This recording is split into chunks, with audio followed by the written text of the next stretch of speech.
राज्यामधल्या शेतकऱ्यांचा शेतमाल थेट कंपन्यांनी विकत घ्यावा याकरता 50 लाख शेतकऱ्यांची मूल्य साखळी अर्थात व्हॅल्यू चेन निर्माण करण्याचं उद्दिष्ट राज्य सरकारने ठेवले। आज या संदर्भात मुख्यमंत्री देवेंद्र फडणवीस यांनी 40 विविध कंपन्यांची चर्चा केली। सध्या राज्यामध्ये 5 लाख शेतकऱ्यांची व्हॅल्यू चेन तयार झाली आहे। या व्हॅल्यू चेनमध्ये सहभागी असलेल्या शेतकऱ्यांकडून कंपन्या थेट शेतमाल विकत घेणार आहेत, त्यामुळे शेतकऱ्यांच्या शेतमालाला चांगला भाव मिळणार आहे। आज झालेल्या एका परिषदेत रुची सोया या कंपनीने राज्यातील सुमारे 1.5 लाख शेतकऱ्यांकडून सोयाबीन खरेदी करण्यासाठी व्हॅल्यू चेन तयार करण्याचा करार केलाय।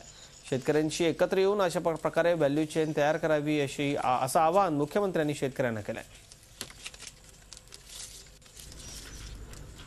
थेट मार्केटमध्ये त्यांना एंट्री नसल्यामुळे अनेक वेळा हे पाहायला मिळतं की शेतकऱ्यांना किंमत मिळत नाही आणि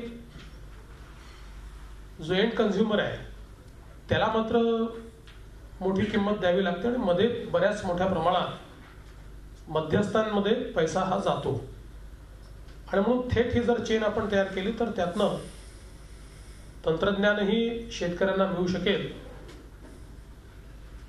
त्यांना चांगल्या प्रॅक्टिसेस देखील त्याचं ट्रेनिंग देखील मिळू शकेल आणि त्यासोबत त्यांना चांगली किंमतही मिळू शकेल, ॲश्युअर्ड किंमतही मिळू शकेल।